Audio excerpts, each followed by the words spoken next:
할렐루야. 예. 따라합니다. 물에서 건져주시는 하나님. 지난주에는 우리가 요셉 이후로 애굽 땅에서 안정과 번영을 구가하던 이스라엘 백성들에게 닥친 큰 위기를 살펴보았습니다. 요셉을 알지 못했던 새로운 왕조가 일어났죠. 자기들보다 더 많고 강한 이스라엘 백성이 잠재적인 위협이 되겠다는 판단을 했습니다. 그래서 그들을 모두 노예로 삼아버리죠. 또 그 수가 더 이상 늘지 않도록 남아가 태어나면 죽여버리는 강력한 산하 제한 정책. 산하 제한 정책이 아니라 사실은 인종 말살 정책, 제노사이드라고 합니다. 이것을 시작한 것입니다. 애굽왕 파라오는 히브리 산파들을 불러다가 히브리 여인들이 아들을 낳으면 죽여버리고 딸을 낳으면 살려두라는 끔찍하고 살벌한 명령을 내립니다. 그 사람의 생각이 아니겠죠. 근본적으로 하나님의 백성의 씨를 말리려는 어두운 권세의 계략은 매우 치밀하고 강력했지만 산파들은 서슬 같은 애굽왕의 그 죽음의 명령보다도 하나님을 경외하고 하나님을 두려워함으로써 지혜로운 처신을 했습니다. 그 결과 이스라엘 백성들의 수는 갈수록 늘어갔죠. 그러자 화가 난 애굽왕은 산파를 통해서가 아닌 이제는 법령으로 모든 이스라엘 백성에게 남아 살해 정책을 강요합니다. 그것이 출애굽기 1장 22절입니다. 함께 읽어볼까요? 그러므로 바로가 그의 모든 백성에게 명령하여 이르되 아들이 태어나거든 너희는 그를 나일강에 던지고 딸이거든 살려두라 하였더라. 이젠 이스라엘 백성 중에서 태어나는 모든 남자 아기들은 나일강에 던져야만 합니다. 이스라엘 백성들에게는 결혼하고 가정을 이루고 또 임신을 하고 아이를 10달 동안이나 기다립니다. 얼마나 예쁠까. 정말 그 부모의 기쁨과 소망의 시간이 되죠. 그런데 이스라엘 백성들에게는 그 소망의 시간이 이제는 불안하고 고통스럽고 두려운 일이 되어버린 거예요. 아이를 가질 수도 없고 낳을 수도 없습니다.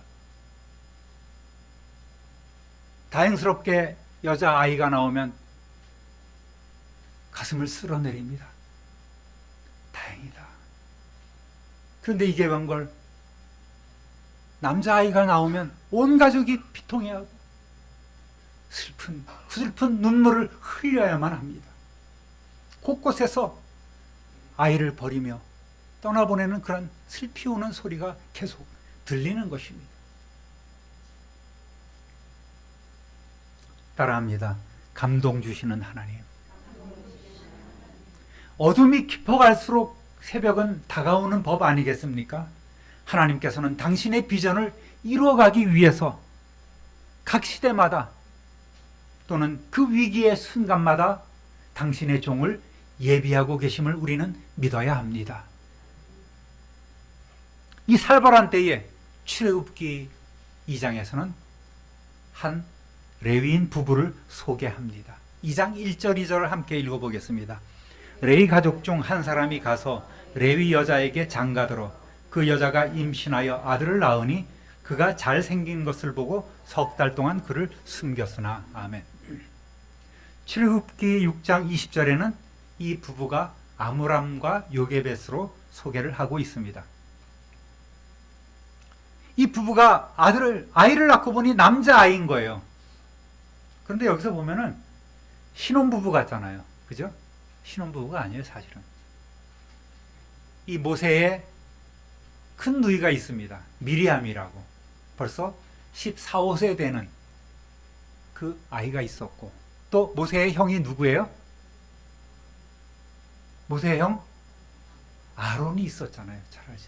3살 위의 형인 아론이 있었던 거예요. 그러니까 신혼부부는 아니었죠.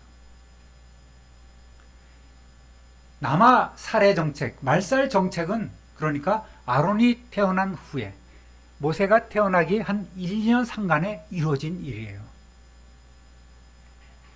그런 것을 이제 우리가 생각을 하고 성경을 계속 읽어갑니다. 그런데 아이를 낳고 보니까 너무너무나 예쁜 거예요. 순수하게 생겼습니다. 뭔가 얘는 좀 다른 아이같이 보이는 거예요. 그런데 이것도 굉장히 주관적인 것 아니겠습니까? 부모 눈에는 지 자식이 다 세상 누구보다도 예뻐 보이는 것이 당연합니다. 제일 똑똑해 보이고, 뭐 어느 집이라고 얘기 안 하겠는데, 어머니 동화가요 이러이러한 말을 했어요. 제가 너무 엄마 너무 힘들어 그랬더니 엄마 참어 그래야지 돈 벌지 이런 얘기도 했다고 그냥 막 얼마나 자랑하는지 말이에요. 자기들 눈에는 아이가 제일 이뻐 보여요. 객관적으로 보면 아닌데 제일 이뻐 보이는 것이 사람 마음이잖아요. 고슴도치도 지 새끼는 뭐라 그래요? 함함하다 이렇게. 함함한 게 뭐냐고 이렇게 찾아보면 말이죠. 굉장히 피부가 살갗이 부드럽고 매끄럽다는 거예요. 고슴도치도 지 새끼는 그렇게 예뻐 보이고 매끄러워 보이는데 사람들은 얼마나 아이가 이쁘겠어요. 그러니까 여기 성경도 보니까 아이가 별달라 보이는 거예요. 그가 잘생긴 것을 봤다는 거예요. 세상에 잘생기지 않은 아이는 한 사람도 없습니다. 그런데도 정말 눈에 넣어도 아프지 않고 그 아이를 위해서 생명을 내줄 만한 그런 사랑스러운 존재가 이 아이들이란 말이죠. 그런데 이 아이를 죽여야 돼. 나일강에 갖다 버려야 돼. 왕명이 지금 지엄합니다. 그런데 부모 입장에서는 어떻게 이 아이를 떠나보낼 수 있겠어요? 차마 그럴 수 없지 않겠습니까? 그런데도 주위에는 몰래 아이를 키우다가 발각이 되어서 온 가족이 죽임 또는 처벌을 당했다는 소문이 계속 들려옵니다. 이제는 서로 감시하고 내 아이가 죽었는데 네 아이만 살리겠다고 감시하고 신고하는 분위기도 상당한 거예요. 정말 살풍경이 그 사회에 벌어지고 있는 것입니다. 가족들도 못 믿고 동족들도 못 믿는 세상이 되어버렸어요. 그럼에도 불구하고 이들 부부는 이 아이를 차마 강에 버릴 수는 없었기에 몰래 키우기로 작정한 거예요. 레위인으로서 하나님을 경외하는 신앙도 갖고 있었거니와 특히 어머니 요게벳에게는 하나님이 주시는 어떠한 감동이 있었을 것입니다. 달라도 너무나 달라 보이는 이 아이, 하나님의 뜻이 어디 있는지 물으며 그 아이를 키우기로 작정했습니다. 쉽게 이 아이를 포기할 수는 없다는 결단을 내리게 된 것이죠. 하나님이 분명히 지켜주실 것이다. 버틸 때까지는 버텨보리라. 이렇게 이들 부부는 작정을 했습니다. 아이들에게도 입단속을 시킵니다. 우리나라 사람들은 요즘 뭐 좋은 곳 있으면 앞에다 다 뭘 붙여요? K자를 붙입니다. 그래서 K-팝,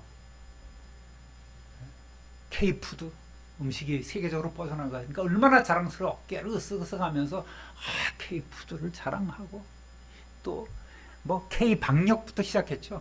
한국의 방역이 잘 돼서 코로나가 말이죠 많이 잘 지켜냈다는 거예요.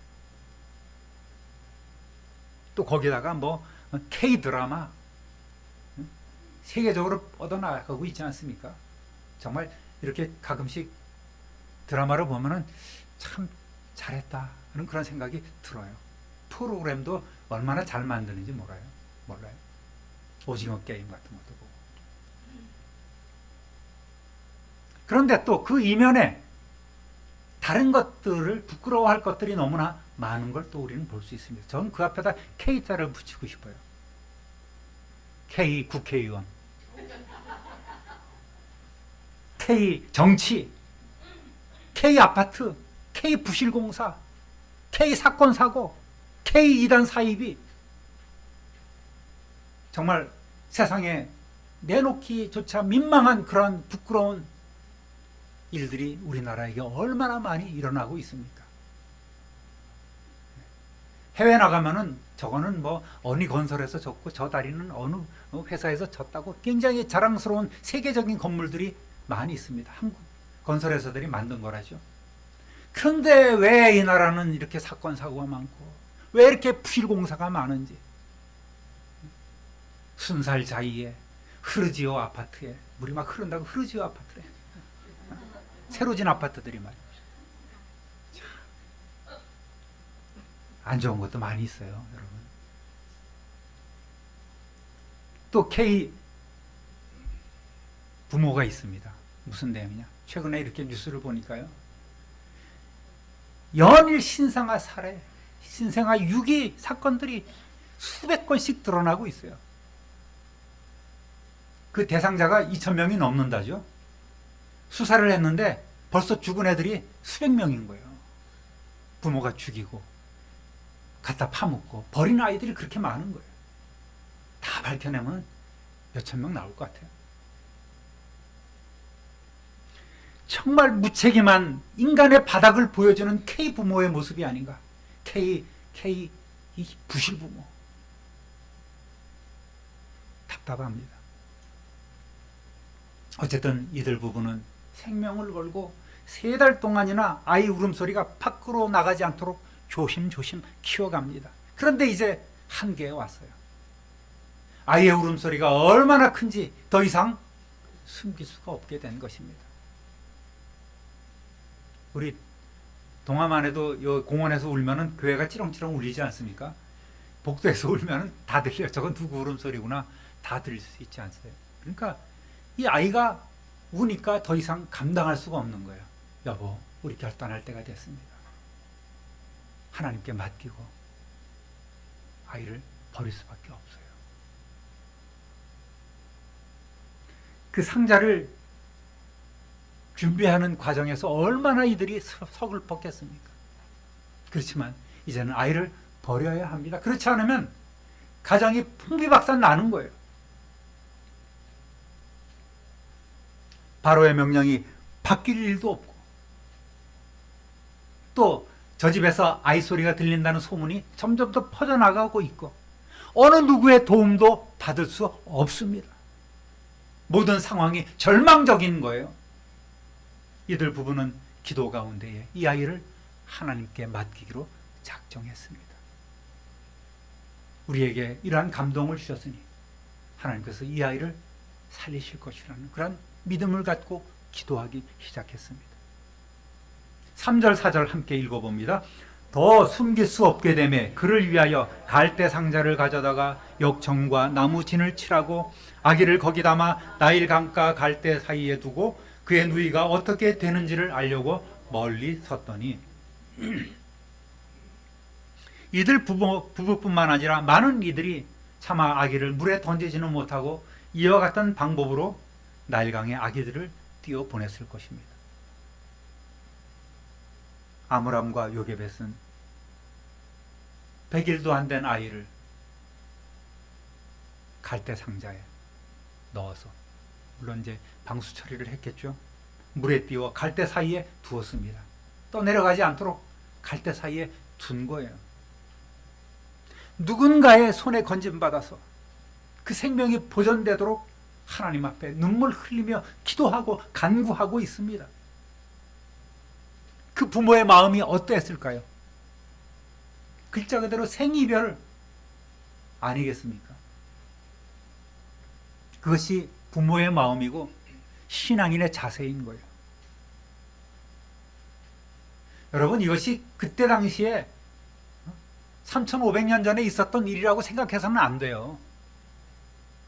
오늘 우리 아이들이 세상에서 방치되고 버려지고 있는데 우리가 아무런 마음의 안타까움이나 슬픔이나 눈물을 흘리지 않는다면 그거는 부모가 아닌 거예요. 믿는 부모가 아닌 것입니다. 자녀를 위해서 기도 많이 하는 저와 여러분 되시기를 우리 주님의 이름으로 축원합니다. 결코 버려져서는 안 되는 거예요. 갓 태어난 그 아이의 누나인 미리암만 이 상자가 어찌 될 것인지 숨을 죽이면서 멀찍이서 이렇게 지켜보고 있습니다. 저 상자가 멀리 떠내려갈 것인지, 아니면 누군가의 손에 구원받을 것인지, 아니면 가라앉아 버릴 것인지 그저 안타까움으로 지켜보고 있는 거예요. 성도 여러분, 우리 인생의 내 뜻과는 상관없이 다가오는 이 절망적인 상황 속에서도 결코 낙심하지 마시기를 우리 주님의 이름으로 축원합니다. 아무것도 할 수 없어도 기도는 할 수 있잖아요. 근데 왜 기도조차 하지 않는 거예요? 기도할 수 있는데 왜 절망부터 하냐는 것입니다. 여러분, 기도하면서 묵묵히 우리의 할 바를 기도부터 시작해가는 저와 여러분 되시기를 우리 주님의 이름으로 부탁드립니다. 내가 하나님께 모든 것 맡기고 기도할 때에 하나님께서는 그때부터 일하기 시작하는 거예요. 하나님께서는 지혜도 주시고, 내가 무엇을 할 바를 알지 못해도 또 하나님께서는 우리를 당신의 뜻대로 이끌어 가시는 것입니다. 당신의 시간에, 그리고 당신의 뜻에 맞게 그 상황을 역전시켜 주실 줄로 믿습니다. 할렐루야! 따라합니다. 준비하시는 하나님. 그 정말 극한 절망의 순간에 정말 소설 같은 일들이, 드라마 같은 일들이 전개되기 시작하는 거예요. 5절 6절 함께 읽어봅니다. 바로의 딸이 목욕하러 나일강으로 내려오고 시녀들은 나일 강가를 거닐 때에 그가 갈 때 사이에 상자를 보고 시녀를 보내어 가져다가 열고 그 아기를 보니 아기가 우는지라. 그가 그를 불쌍히 여겨 이르되 이는 히브리 사람의 아기로다. 어머니와 누이의 그 애달픈 고통의 시간은 하나님께서 일하기 시작하신 그 시간이었던 것입니다. 저는 참 여러 가지 의문점이 들어요. 궁금하기도 합니다. 공주가 궁궐내에도 화려한 욕조가 있었을 것인데 왜 굳이 강가까지 내려왔을까? 또 당시 히브리 아이들은 그 강가에 버려지는 것은 흔한 일이었고 공주도 잘 알고 있었던 것입니다. 그럼에도 불구하고 그 초라해 보이는 그 상자에 마음이 끌린 것은 무슨 이유였을까요? 게다가 우는 아이를 보자 불쌍한 마음이 들고 사랑스럽기까지 한 거예요. 상식적으로 정말 불가능한 일이 아니겠습니까? 여러분, 이러한 말씀을 읽어가면서 우리는 무엇을 느낄 수 있습니까? 과연 당신의 백성들을 향한 하나님의 구원의 역사는 결코 소홀함이나 빈틈이 없으시구나. 장차 당신의 명에 따라 이스라엘을 구원할 아기를 위해서 하나님께서는 바로의 딸, 그 공주의 눈에 콩깍지를 확 씌워버리는 거예요. 할렐루야. 눈에서 그냥 하트가 뿅뿅 나오는 거예요. 그렇게 하나님께서 만들어 주시는 거예요. 사랑하지 않으면 안 될 정도의 그 아기로 보이게 했던 것입니다.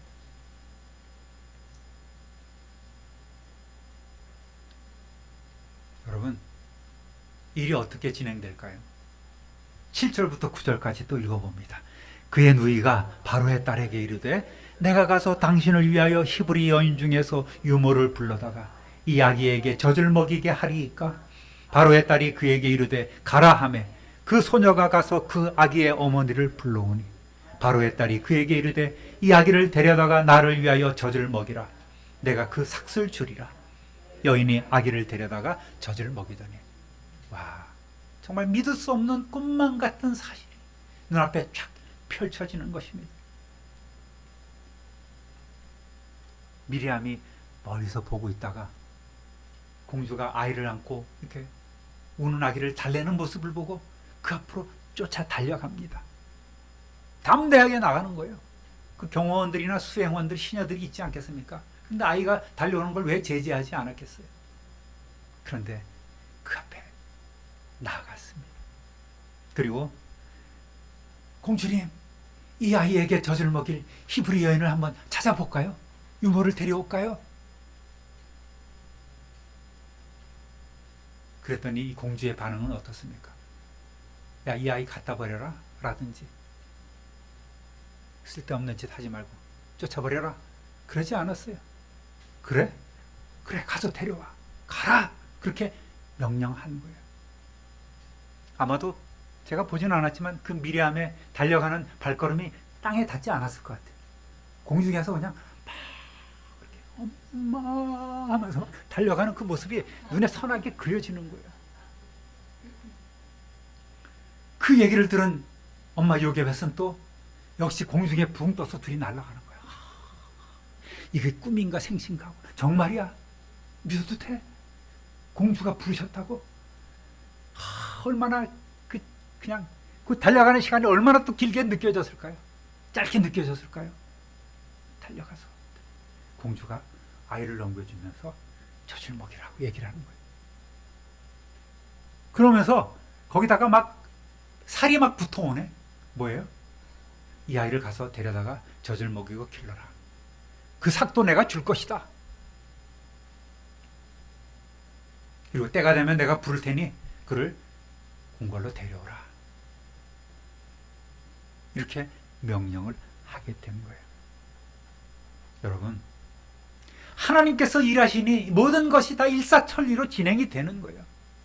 그러니까 우리의 삶도 하나님의 비전 안에 딱 맞추고 비전 안에 들어가기만 하면 모든 일들이 순탄하게 진행되는 거예요. 그 전까지는 하나님께서 우리를 기도하게 하시는 거예요. 무릎 꿇게 하시는 거예요. 친어머니가 자기 자신의 집에서 유모로서 젖도 물리고 게다가 돈도 받고 이웃에게도 감추지 않고 당당하게 이 아이는 공주님이 키우라고 보내주신 아이야. 자랑하면서 이렇게 아이를 키울 수 있게 되었습니다. 여러분, 유대인의 교육 방법에 가장 훌륭한 것이 무엇인지 아십니까?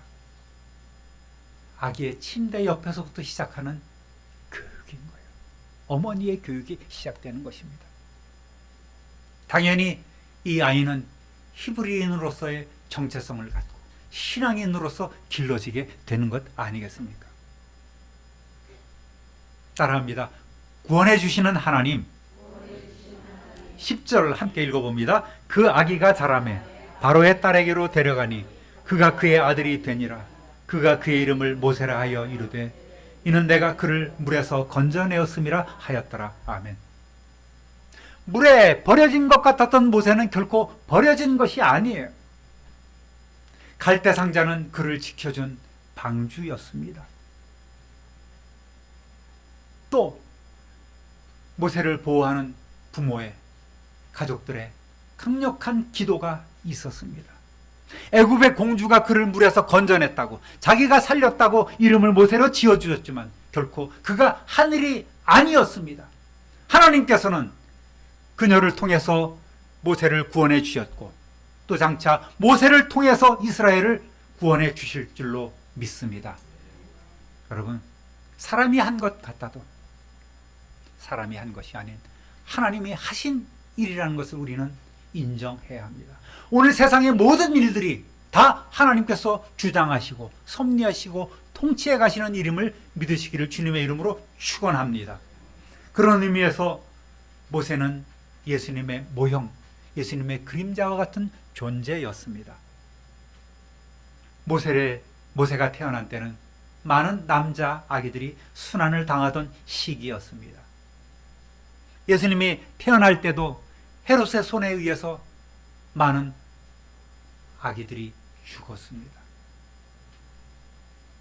모세는 작은 방주 갈대 상자에서 건진받아 이스라엘을 인도하는 구원자의 역할을 했지만 예수님은 구원의 방주인 교회를 세우시고 많은 이들을 구원으로 부르고 계십니다. 모세의 이름의 뜻은 건져내었다 라는 의미이지만 예수님의 이름의 뜻은 자기 백성을 그들의 죄에서 구원할 자, 건져낼 자라는 의미를 갖고 있습니다. 자기 자신이 육신의 구원을 받은 모세라는 의미, 모든 사람들을 그 죄에서 구원해낼 것이라는 영적인 예수 그리스도는 그 의미를 우리가 대조해 볼 수 있는 것도 의미가 있습니다. 그래서 히브리서 3장 5절 6절은 이렇게 비교를 해놨습니다. 쉬운 세번역 성경으로 함께 읽어봅니다. 모세는 하나님께서 장차 말씀하시려는 것을 증언하기 위한 일꾼으로서 하나님의 온 집안 사람에게 성실하였습니다. 그러나 그리스도는 아들로서 자기의 집안 사람을 성실하게 돌보셨습니다. 우리가 그 소망에 대하여 확신과 자부심을 지니고 있으면 우리는 하나님의 집안 사람입니다. 아멘. 모세는 하나님 집안의 일꾼으로서, 또 예수님은 하나님 집안의 상속자, 아들로서 오늘 우리 성도들을 섬기고 돌보고 있음을 믿습니다. 사랑하는 우리 참빛누리교회 성도 여러분, 우리는 우리의 자식과 같은 소중한 것을 잃어버리고 힘들어할 때도 있습니다. 또 반대로 갈대 상자에 담긴 아기처럼 버려지는 때도 있습니다. 우리가 버리지 말아야 할 뿐더러 또 버림당하는 우리, 버림당하는 내 이웃, 버림당하는 자녀가 되어서는 안 되겠습니다. 말씀을 받은 오늘 이후로 어떠한 상황에서든 낙심하지 마시고 우리에게 구원을 베푸시며 우리를 위해 일하시는 주님께 모든 것 맡기고 믿고 기도하며 또 기도해 주며 구원의 시간을 기다리는 저와 여러분 되시기를 우리 구주 예수 그리스도의 이름으로 축원합니다. 축원합니다. 축원합니다. 존귀하신 하나님 아버지, 오늘 말씀을 통해서 어떠한 상황 가운데서도 우리에게 살 길을 보여주시고 갈 길을 밝히 보여주시고 우리에게 감동 주시며 기도하게 하시고 또 우리를 위하여 일하시는 하나님을 체험케 하시니 참으로 감사합니다. 주님 만나 뵈없는 그날까지 더 하나님 사랑하며 더 신뢰하며 더 기도하며 이웃과 더불어 함께하며 우리 자녀를 위해 눈물로 기도하는 성도들 되게 하여 주옵소서. 하나님께 맡기고 하나님 의지할 때 하나님께서 일하심을 다시 한번 믿사오니 오늘 우리의 삶이 그렇게 변화되게 하여 주옵소서. 감사와 찬송과 영광을 하나님께 돌리옵고 우리의 능력이신 예수 그리스도의 이름으로 축복하며 기도드립니다. 아멘.